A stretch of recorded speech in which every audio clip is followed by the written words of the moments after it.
कोकणातील प्रत्येक अपडेट जाणून घेण्यासाठी आजच माझे कोकणच्या सोशल मीडिया प्लॅटफॉर्मला लाईक, फॉलो आणि सबस्क्राईब करा। नमस्कार, मी प्रणाली भोसले माझे कोकणच्या प्राईम टाइम बुलेटिनमध्ये आपल्या सर्वांचं मनपूर्वक स्वागत करते। बुलेटिनला सुरुवात करण्याआधी पाहूयात हेडलाईन्स। चिपळूण पोलिसांची मोठी कामगिरी, रामपूर येथे जळालेल्या मृतदेहाचा झाला उलगडा, आरोपी प्रेयसीसह पोलिसांच्या ताब्यात। किल्ले रायगडावर छत्रपती शिवाजी महाराजांची 346वी पुण्यतिथी साजरी, राज्यभरातून शिवभक्तांची मोठी उपस्थिती।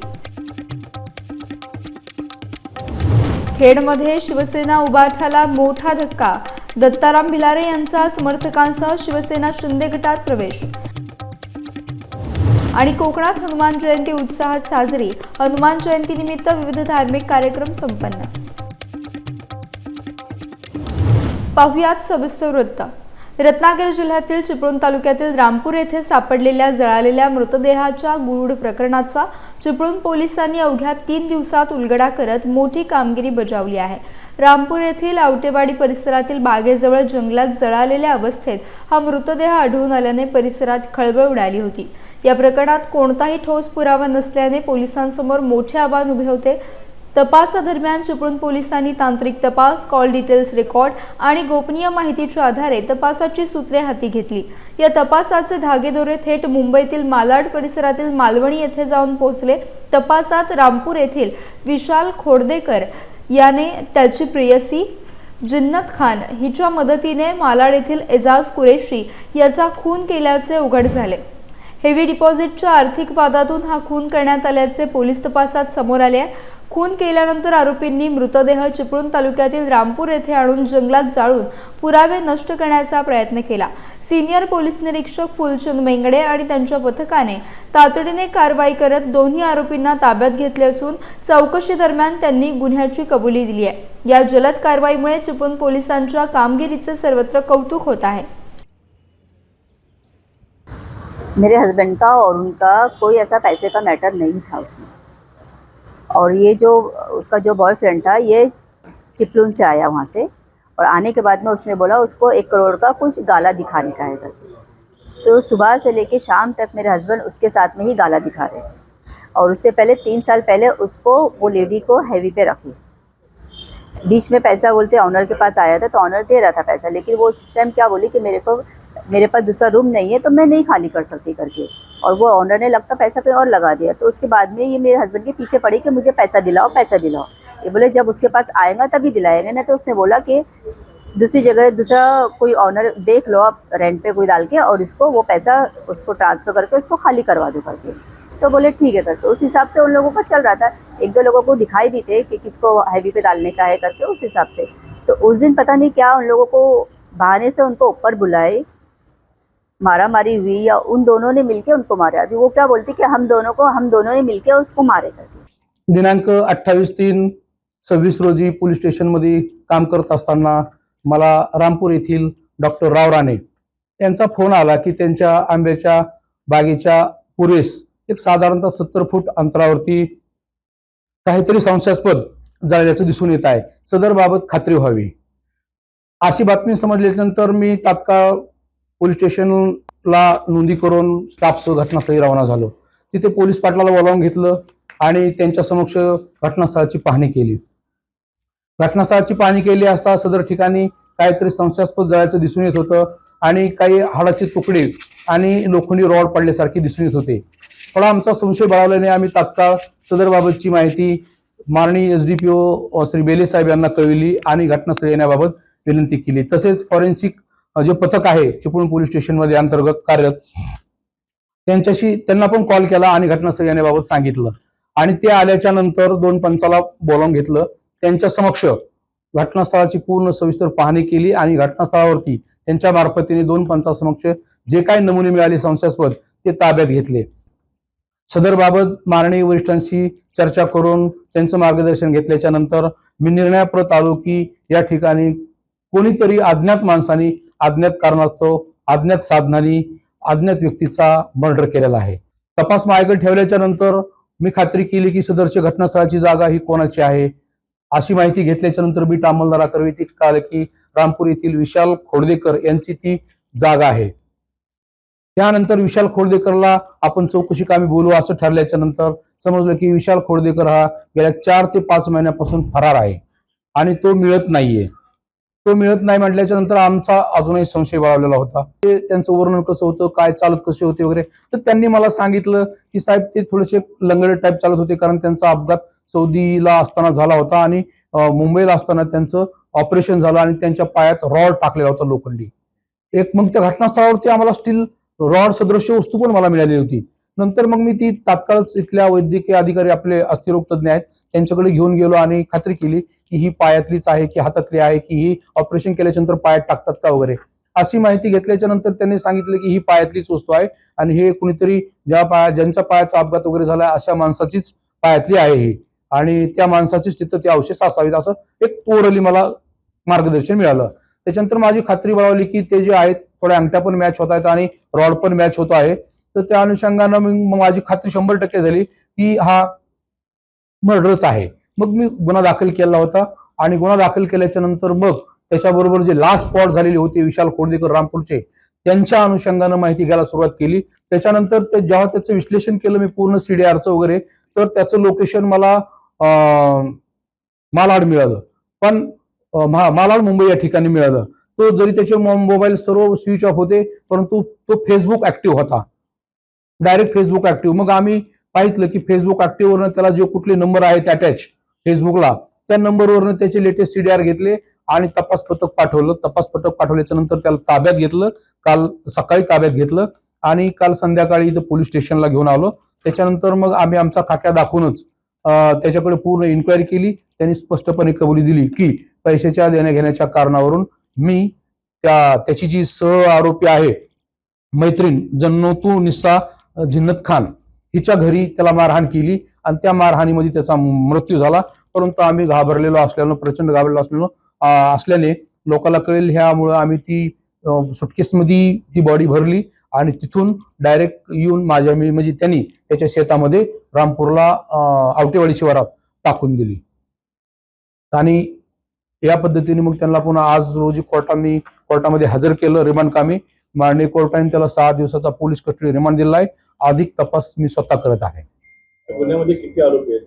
सध्या 2 आरोपी आहेत, परंतु 2 आरोपी आहेत आणि जेव्हा ते ती बॉडी घेऊन इकडे निघालेले होते मुंबईवरनं इकडे, तेव्हा त्यांच्याबरोबर त्याची जी प्रेयसी आहे आलिशा उर्फ ती जन्नतुनिसा खान, तिचा 17 वर्षाचा मुलगा पण गाडीमध्ये बरोबर होता. परंतु त्यांचं म्हणणं आहे की त्याला पाठीमागं डिक्कीत काय आहे वगैरे त्याबद्दल काही कल्पना नव्हती. सदर बाबत मी अधिक तपास करीत आहे त्याच्या रोलबद्दल. सिंधुदुर्ग जिल्ह्यात यंदा आंबा उत्पादन घटल्याने बाजारात दाखल झालेल्या आंब्याचे दर गगनाला भिडले आहेत. विशेषतः हापूस, केशर आणि पायरी आंब्याचे दर मोठ्या प्रमाणात वाढल्याचे पाहायला मिळत आहे. सध्या बाजारात हापूस आंबा तब्बल 1200 रुपये डझन दराने विकला जात असून केशर आणि पायरी आंबा 1000 रुपये डझन दराने विक्रीस उपलब्ध आहे. यंदा हवामानातील बदल, अवकाळी पाऊस आणि उष्णतेमुळे आंबा उत्पादनावर मोठा परिणाम झाला. त्यामुळे बाजारात आंब्याची आवक कमी झाली असून मागणी मात्र कायम असल्याने दरात मोठी वाढ झाली आहे. याचा थेट परिणाम ग्राहकांवर होत असून सर्वसामान्यांना आंबा खरेदी करणे महाग झाले. दरम्यान आंब्याची आवक पुढील काही दिवसात वाढली तरी उत्पादन कमी असल्याने दरात फारशी घट होण्याची शक्यता कमी असल्याचे व्यापाऱ्यांचे म्हणणे आहे. सिंधुदुर्गातील हापूस आंब्याला देशभरातून मागणी असल्याने यंदाही दर तेजीत राहण्याची शक्यता वर्तवली जाते. सध्या हापूस 1200 आहे आणि पायरी 1000 रुपये आहे. यावर्षी आंबे कमी असल्यामुळे जरा रेट आहेत. यानंतर हंगाम जो असेल तो कमी रेट होतील का याचे रेट कमी नाही होणार कारण यंदा यावर्षी सीझनच 25% आहे. केशर 1000 रुपये, हापूस 1200 रुपये आणि पायरी असा 800 रुपये. पोलादपूर ते गोलदरा मार्गावरील एसटी बस सेवेमध्ये कंडक्टरच्या गैरवर्तनाचा मुद्दा सध्या चांगलाच चर्चेत आलाय. या मार्गावर धावणाऱ्या बसमधील काही कंडक्टर प्रवाशांशी उद्धटपणे बोलत असल्याच्या तसेच ऑन ड्युटी असताना जबाबदारीला न शोभणारे वर्तन करत असल्याच्या तक्रारी सातत्याने पुढे येत आहेत. मिळालेल्या माहितीनुसार विशेषतः संध्याकाळच्या फेऱ्यांमध्ये हा प्रकार अधिक प्रमाणात घडत असल्याचे प्रवाशांचे म्हणणे आहे. तिकीट देताना उद्धट भाषा वापरणे, प्रवाशांच्या प्रश्नांना उडवाउडवीची उत्तरे देणे, महिलांशी आणि ज्येष्ठ नागरिकांशी असभ्य वर्तन करणे अशा प्रकारचे आरोप करण्यात आले आहेत। या प्रकारामुळे अनेक प्रवाशांनी भीती आणि अस्वस्थता व्यक्त केली असून रोजच्या प्रवासावर त्याचा परिणाम होत असल्याचं सांगितलंय। दरम्यान आपली माती आपली माणसं या सामाजिक संघटनेचे संस्थापक राज पार्टे यांनी पोलादपूर बस डेपोवर जाऊन प्रशासनाला जाब विचारला। संबंधित कंडक्टरवर कडक कारवाई करण्याची मागणी करत प्रशासनाने तातडीने दखल न घेतल्यास आंदोलन करण्याचा इशारा देखील त्यांनी दिला। या प्रकरणामुळे पोलादपूर परिसरात वातावरण तापले असून एसटी प्रशासनावर कारवाईचा दबाव वाढलाय। आता प्रशासन याकडे कितपत गांभीर्याने पाहते याकडे प्रवाशांचं लक्ष लागलंय। तुम्ही त्याला ड्युटीवरती पाठवला कसा, मला उत्तर पाहिजे तुमचं। या अधिकाऱ्याचा जरा व्हिडिओ घ्या। बोलण्याची भाषा पण चालत नाही त्याची। अहो तुम्ही जिम्मेदार माणूस आहात, तुम्हाला थोडंफार पाहिजे। आता मी अक्कला शब्द नाही वापरत। अरे साहेबांना सांगितलं ना, इथे तुम्ही आहात ना, तो परत का ड्युटीवर गेला? रात्री बघितलं ना 9:30ला, मग हा ड्युटीवर का गेला? का गेला? ही जी खेड्यापाड्यातली लोक येतात, चला हे लोक दारू पिऊन कुठं दरीतून खाली गाडी घातली तर एवढ्यांच्या जीवाचा बळी गेला तर तुम्ही जिम्मेदारी घेणार? रत्नागिरी जिल्ह्यातील उत्तर भागात राजकीय घडामोडींना वेग आला असून उभाटा गटाला मोठा धक्का बसलाय। खेड तालुक्यातील उभाटा गटाचे तालुका प्रमुख दत्ताराम भिलारे यांनी आपल्या समर्थकांसह शिवसेना शिंदे गटात अधिकृत प्रवेश केला। या पक्षप्रवेशामुळे खेड तालुक्यातील राजकीय वातावरण चांगलेच ढवळून निघाले आहे। शिवसेना नेते रामदास कदम तसेच राज्याचे गृह राज्यमंत्री योगेश कदम यांच्या प्रमुख उपस्थितीत हा पक्षप्रवेश सोहळा पार पडला। यावेळी दत्ताराम भिलारे यांच्यासह अनेक कार्यकर्त्यांनी शिंदे गटात प्रवेश करत आपला पाठिंबा जाहीर केला। पक्षप्रवेशानंतर उपस्थित पदाधिकाऱ्यांनी कार्यकर्त्यांचे स्वागत करत आगामी काळात पक्ष संघटना अधिक मजबूत करण्याचा विश्वास व्यक्त केला। या प्रवेशामुळे खेड तालुक्यातील राजकीय समीकरणे बदलण्याची शक्यता व्यक्त होत असून आगामी निवडणुकांच्या पार्श्वभूमीवर या घडामोडींना विशेष महत्त्व प्राप्त झालंय। उभाटा गटासाठी हा मोठा धक्का मानला जात असून पुढील काळात आणखीन राजकीय हालचाली होण्याची शक्यता वर्तवली जात आहे। आज मला अतिशय आनंद होतोय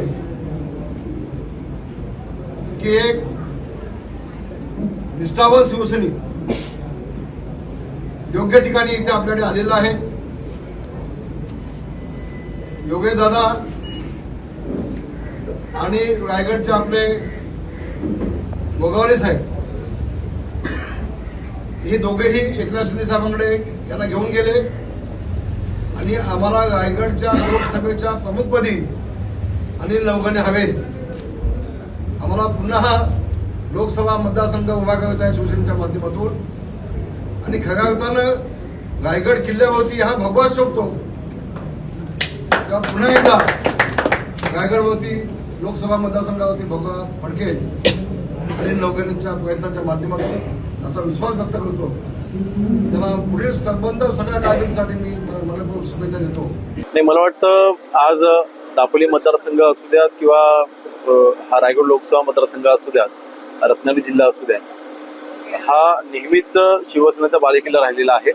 वंदनीय बाळासाहेबांच्या विचारावरती विश्वास होणारा इथला वर्ग आहे आणि म्हणून मला वाटतं जी ताकद वाढते, शिवसेनेची ताकद वाढते आणि उभाटाच्या नेत्यांनी त्यांच्या कार्यकर्त्यावरती केलेला अन्याय परिणामी आज हे पक्षप्रवेश होत आहेत आणि म्हणून त्या सगळ्यांचं आम्ही आज मनापासून स्वागत केलेलं आहे आणि माननीय एकनाथ शिंदे साहेबांच्या नेतृत्वावरती पुन्हा एकदा शिक्कामोर्तब कोकणवासियांनी केलेला आहे। जगभरात निर्माण झालेल्या युद्धजन्य परिस्थितीचा मोठा फटका अनेक देशांना बसत असताना भारत मात्र तुलनेने स्थिर असल्याचं मत गृह राज्यमंत्री तथा अन्न व औषध प्रशासन राज्यमंत्री योगेश कदम यांनी व्यक्त केलंय। खेड येथे माध्यमांशी बोलताना त्यांनी जागतिक परिस्थितीत भारताने मजबूत भूमिका घेतल्याचे सांगितले। अनेक देशांमध्ये उद्योगधंदे आणि पर्यटन क्षेत्रावर मोठा परिणाम झाला असून काही देशांमध्ये उद्योग जवळपास ठप्प झाले आहेत, मात्र भारतात उद्योगधंद्यांवर मर्यादित परिणाम झाला असून अर्थव्यवस्था स्थिर राहिल्याचे कदम यांनी नमूद केले। यामागे केंद्र सरकारचे योग्य नियोजन आणि पंतप्रधान नरेंद्र मोदी यांच्या नेतृत्वाखाली घेतलेले निर्णय महत्त्वाचे ठरल्याचे त्यांनी स्पष्ट केले। विशेषतः गॅस आयातीच्या बाबतीत भारताने मोठे यश मिळवले असून इतर अनेक देशांना ते साध्य झालेले नाही असे देखील कदम यांनी सांगितले. जागतिक संकटाच्या काळातही भारताने ऊर्जा पुरवठा सुरळीत ठेवण्यात यश मिळवले असल्याचं त्यांनी नमूद केलंय.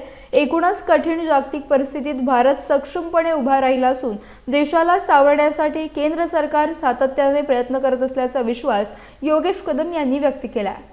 नाही, मला वाटतं शेवटी आज दोन गोष्टी महत्त्वाच्या आहेत. आज जे काही आखाती देशामध्ये जे काही युद्ध चाललेलं आहे त्याचे परिणाम जे काही आजूबाजूच्या देशांवरती होत आहेत. आपण जर का पाहिलं तर आपले जवळच्या असलेल्या सगळ्या देशांमध्ये आपल्याकडे तरी मला वाटतं जी थोडीफार अडचण निर्माण झालेली आहे, आपल्या शेजारच्या देशामध्ये तर परिस्थिती अतिशय भयानक आहे.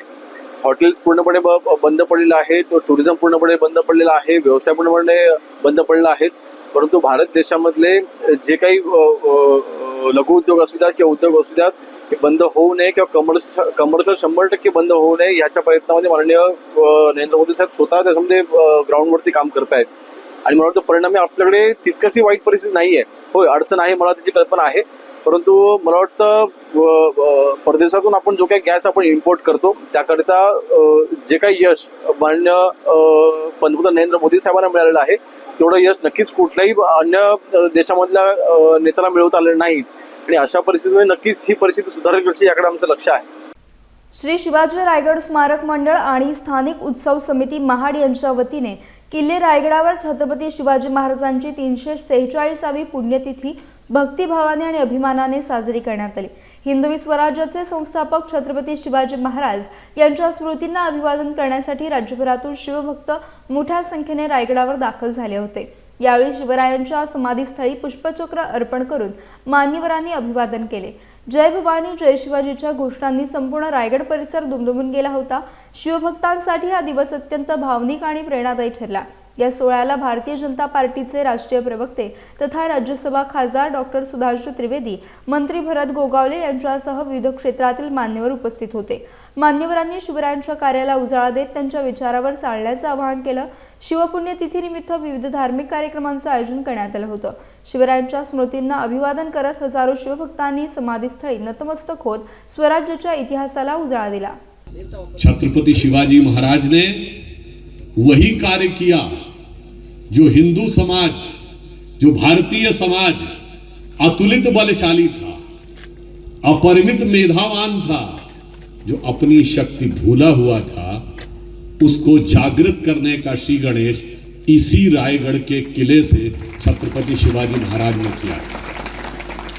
और वो कार्य उतना ही दुष्कर था जितना हनुमान जी के लिए लंका भेदना.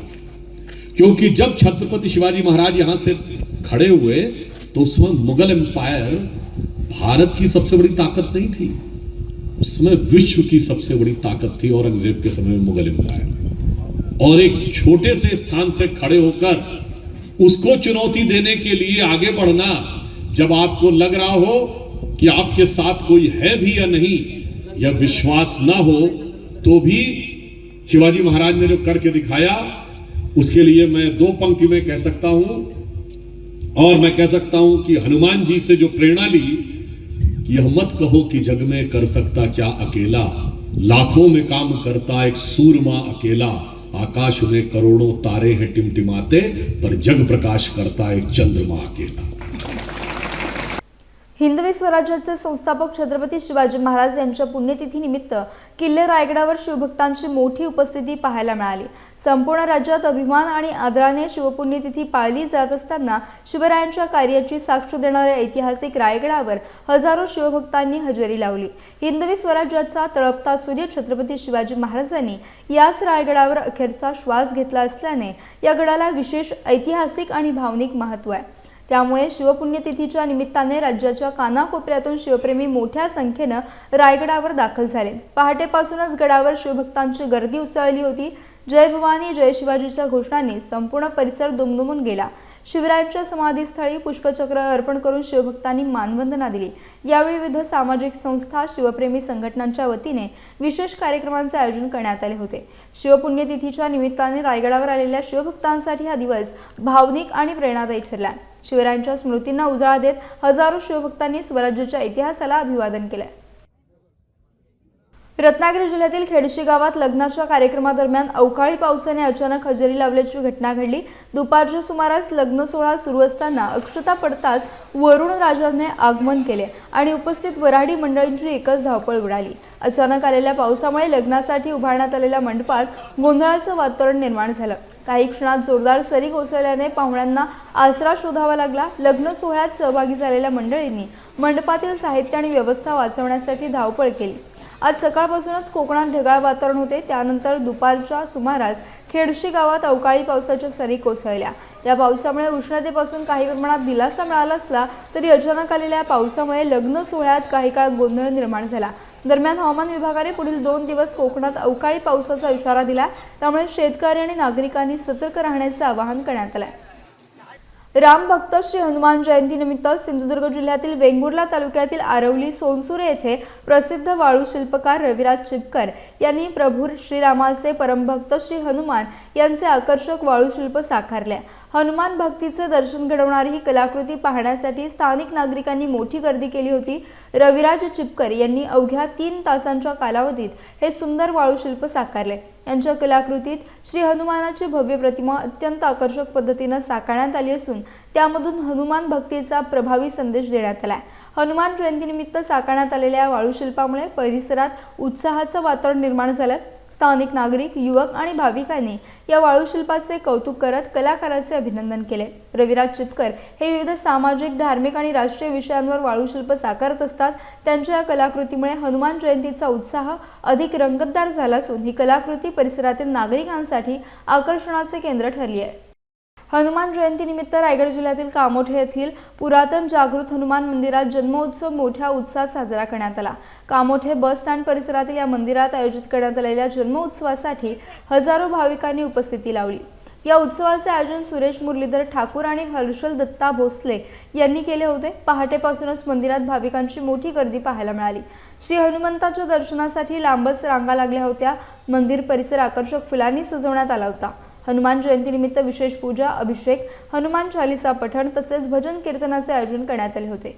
भाविकांनी मोठ्या श्रद्धेने हनुमंताचे दर्शन घेतलं तसेच हजारो भाविकांनी महाप्रसादाचा लाभ घेतला।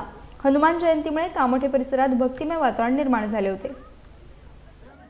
नमस्कार, मी डॉक्टर निकिता रत्नराज पाटील। आज आम्ही इथे हनुमान जयंतीच्या निमित्ताने दर्शनासाठी आलो आहोत। पुरातन काळातील हनुमान मंदिर हे आहे। आजच्या या हनुमान जयंतीच्या निमित्ताने असं म्हणतात की हनुमानाचं जे मारुती तत्व आहे ते आजच्या दिवशी खूप जास्त असतं आणि अशा या दिवशी हनुमानाला नमस्कार करणं, त्याचा आशीर्वाद घेणं हे आपल्यासाठी भाग्याचं आहे। आणि अशी इथली सुंदर अशी व्यवस्था, सोय, देवासाठी असणारे फुलांचं सुंदर आकर्षण, त्यानंतर इथली सजावट, भाविकांसाठी असणारं भोजन हे अत्यंत सुरेख असं इथे आपल्याला दिसेल। त्याचप्रमाणे इथलं वातावरण आज खूप प्रसन्न पण आपल्याला दिसतंय की खूप छान आहे। सगळ्या भाविक भक्तांची इथे खूप गर्दी आहे। सगळीजण येत आहेत, भगवंताचा आशीर्वाद घेऊन जात आहेत। अशा या मारुतीचा आशीर्वाद कायम त्यांच्यावरती राहावो। मारुती रायामध्ये असणारं वीरतत्व, दास्यत्व आपल्या सर्वांमध्ये उतरावं आणि सर्वांना हनुमान जयंतीच्या शुभेच्छा। माझं नाव सुरेश मुरलीधर ठाकूर, माझ्या वडिलांचं नाव मुरलीधर शाही ठाकूर। या लोकांनी स्थापना इथं आपली चालू केली होती पहिला। तर पहिल्या स्टार्टला बसून 10 ते 20 लोक इथे भाविक यायचे, तर आता कमी कमी 2 ते 3 हजार लोक इथे येतात भाविकांना लाभ प्रसाद घ्यावासाठी, म्हणून ते रांगोरांग येतात। लाभ कोण सोडत नाही प्रसादाचा। माझे नाव जिया सुरेश ठाकूर। मंदिराची स्थापना ही माझ्या आजोबांनी केली होती, ते आता ते माझे पप्पा करत आहेत। महाप्रसाद आहे। पहिले 10 किलोपासून चालू केला होता, आता तो 2-3 हजार लोकांचे पब्लिकनुसार महाप्रसाद होतो। हायवेजवळ असल्यामुळे फक्त घरातली नाही तर जेवढे पण मंडळी रस्त्यावरून जाते ती सुद्धा महाप्रसादाचा लाभ घेते। असं नाही का फक्त घरातल्यांसाठी, जेवढे कोण पाय पडेल त्या सर्वांना लाभ भेटेल। आणि सकाळी याचा भजनाचा कार्यक्रम असतो, दर मंगळवारी शनिवारी आरतीचा कार्यक्रम असतो. आता सध्या माझे पप्पा करत आहेत, नंतर माझा भाऊ करेल. हा कार्यक्रम पिढ्यानपिढी चालणार आहे. रायगड जिल्ह्यातील रोहा तालुक्यातील श्री क्षेत्र भातसे येथे महादेवीच्या यात्रेला हजारो भाविकांची उपस्थिती लाभली. हर हर महादेवच्या जयघोषात संपूर्ण भातसे नगरी भक्तिमय वातावरणाने दुमदुमून गेली होती. सूर्यास्ताच्या साक्षीने पार पडलेला गळाचा सोहळा पाहण्यासाठी हजारो भक्तांनी गर्दी केली होती. महादेवीच्या पालखी सोहळा मंदिरात दाखल झाल्यानंतर देवीची आरती करण्यात आली. सायंकाळी 5:30 वाजण्याच्या सुमारास मुख्य गळ असलेले महादेवीचे भक्त भगवान शेळके यांना मुख्य गळ लावण्यात आला. त्यानंतर लाटेवर अधांतरी गळ लावून हर हर महादेवच्या जयघोषात सोहळा पार पडला. यावेळी देवी अंगात आलेले भक्त चिंतामणी खरिवले लाटेवर आरूढ झाले होते. यावेळी खालच्या गळ्यासाठी यशवंत जोशी, सुदाम कोतवाल, सदानंद वाघवले, सुभाष इंगवले आणि शैलेश चोरगे यांना गळ लावण्यात आले. बुधवारी 1 एप्रिल रोजी हा भव्य यात्रा सोहळा मोठ्या उत्साहात पार पडला. मानाच्या देवकाठ्या नाचवत भाविकांनी दर्शन घेत यात्रेचा आनंद लुटला. मंदिर परिसर फुलांनी, रांगोळीने आणि विद्युत रोषणाईने सजवण्यात आला होता. यात्रेनिमित्त विविध दुकाने तसेच करमणुकीची साधने उभारण्यात आल्याने यात्रेला उत्सवी रंगत आली होती. रायगड जिल्ह्यातील पेण तालुक्यातील वाशी येथील श्री जगदंबा भवानी देवीचा यात्रोत्सव मोठ्या उत्साहात आणि भक्तिमय वातावरणात संपन्न झाला. सुमारे 1000 वर्षांचा इतिहास लाभलेले मंदिर शिवकालीन वारसा जपणारे जागृत देवस्थान म्हणून ओळखले जाते. भक्तांच्या नवसाला पावणारी देवी म्हणून वाशीची जगदंबा माता पंचक्रोशीत प्रसिद्ध असून यात्रोत्सवासाठी हजारो भाविकांनी उपस्थिती लावली. चैत्र महिन्याच्या सुरुवातीला पार पडणाऱ्या यात्रोत्सवात पहाटे देवीची महाआरती करण्यात आली. सकाळी 8 वाजता वजन मापे करून गळाला नवस फेडण्याचे पारंपरिक विधी पार पडले. दुपारी 12 वाजता पालखी सोहळा आणि लेपा मिरवणुकीला सुरुवात झाली. रात्री 9 वाजता श्रींचा भव्य छबिना गावातून वाजत गाजत काढण्यात आला. या यात्रेचे मुख्य आकर्षण म्हणजे गगनाला भिडणाऱ्या उंच देवकाठ्या. पंचक्रोशीतील भाविक मनोभावे उंच देवकाठ्या उभारण्यासाठी प्रयत्न करत होते. या स्पर्धेसाठी आकर्षक बक्षिसे देखील ठेवण्यात आली होती. वाशी गाव हे देवपंढरी म्हणून ओळखले जाते. एकाच प्रांगणात अनेक देवतांचे दर्शन मिळत असल्याने भाविकांची मोठी गर्दी झाली होती. यात्रोत्सवात कोट्यवधींची उलाढाल होत असून परिसरात उत्साहाचे वातावरण निर्माण झाले होते. रत्नागिरी जिल्ह्यात प्रधानमंत्री सूक्ष्म प्रक्रिया उद्योग योजनेअंतर्गत उल्लेखनीय कामगिरी केल्याबद्दल गुहागर येथील IDBI बँकेचे मुख्य शाखा अधिकारी संग्रामसिंग शामराव देसाई यांना उत्कृष्ट कार्य गौरव पुरस्कार देऊन सन्मानित करण्यात आला. रत्नागिरी जिल्हा कृषी व आत्मा विभागाच्या वतीने 24 मार्च रोजी आयोजित जिल्हास्तरीय खरेदीदार विक्रेता संमेलन आणि फणस प्रक्रिया कार्यशाळेत हा पुरस्कार प्रदान करण्यात आला. रत्नागिरी जिल्हा नोडल अधिकारी तथा कृषी उपसंचालक प्रतीक पाटील, आत्मा विभागाचे प्रकल्प संचालक विजय बेतीवार आणि जिल्हा कृषी अधीक्षक शिवकुमार सदाफुले यांच्या हस्ते संग्रामसिंह देसाई यांना सन्मान चिन्ह आणि प्रमाणपत्र देऊन गौरवण्यात आले. संग्रामसिंह देसाई यांनी जिल्ह्यातील शेतकरी आणि युवा वर्गाला स्वयंरोजगारासाठी प्रोत्साहन देण्याचं काम केलंय.